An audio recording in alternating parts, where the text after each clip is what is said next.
So these are my sheep that I keep here. They're all Hebridean, pure Hebridean, originally known as St Kilda sheep, even though that's not entirely true. They weren't from St Kilda, they were from the Hebrides and west coast of Scotland originally. They're related to the Scottish Dunface, which is now an extinct breed. That was the only breed really kept in Scotland. The lambs having a rare old time. Trying to catch them now. I like to check them every so often just for little things, but at this age now where it's really hard to catch them. And they're not even afraid, they think it's a game, so they'll stop and then you chase them some more and they start running again. It's kind of a nightmare. So yeah, the Scottish Dunface were originally kept in Scotland. They were similar to these guys, small, hardy, economic little breed. But they came in, bullying the poor hens. But they came in different colours, and the yows, or the females, weren't horned.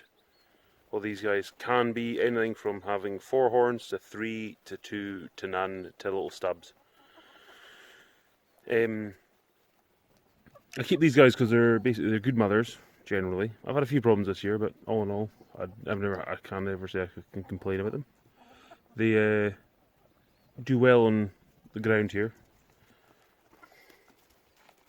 Lamb games, which suits me. I don't have a huge amount of grass, nor do I have the best of grass. And they produce good lambs on it. They grow a bit slow, but you take that hit for the lower feed bills, I suppose, overall. The one there with the white tail, she's actually half as Warble, which is a Dutch breed. But she's a bit greedier and a bit bigger and much more friendly than the rest. These guys are all pretty tough and pretty independent. They don't necessarily like being handled. They don't like being... If you walk towards them, they'll tend to run away unless you have food. They know... they still hold quite a lot of their natural instincts for predators. So, as much as I feed them and they're okay with me being this close, if I start walking amongst them, they tend to scatter. They won't tend to be too friendly. Which I mean, no sheep tend to be, they are. But these are my girls. There's actually one boy in here I need to get out. He's a wether, so he's a castrated male. And there's that there, it's been marked. She's been marked because she actually didn't have enough milk to feed her lamb, so her lamb had to be taken off her. Which is the first time I've ever had a problem like that with any of these guys. And she's also got a sore rear leg, which has been dealt with, but just waiting for it to heal. So yeah, these are my girls. And they live here in my croft.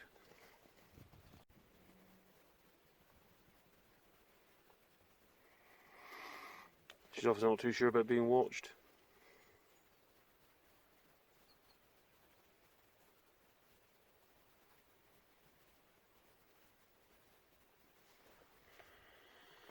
I like keeping the hens and the sheep together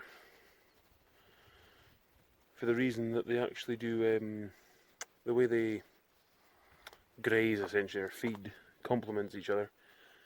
The sheep eat vegetation, grass, plant life in general, so do the hens, but the hens also go through and will break up any particular large areas of dung from where the sheep sleep, aerate it, and help it stop building up in certain places. They also, as well, will eat any bugs or parasites that are being built up in these areas, and they'll actually help keep the tick count down, which I've noticed a lot since having the hens in with the sheep, which is a big bonus for me, especially this year when it's supposed to be very bad for ticks.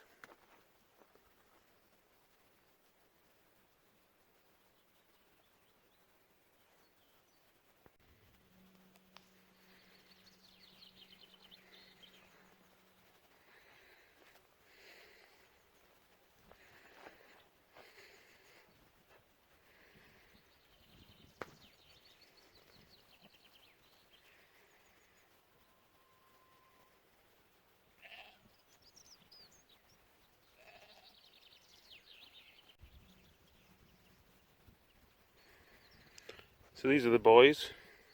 They're primarily wethers, which basically, as I said before, means a castrated male. A couple aren't. This four-horned one, he's intact and bred here, in fact, and his nickname is Broch, that's how I refer to him anyway. Good old feed. But a lot of the rest of these guys are destined for the freezer. And there's my main tap that I've been using for the past couple of years. His nickname is Doogie. He's a big boy. And behind him is actually a Shetland tap that belongs to my friend. But he lives here with my boys for the meantime. I'll see if I can get a better shot of him. He's having none of it. Been a bit shy today.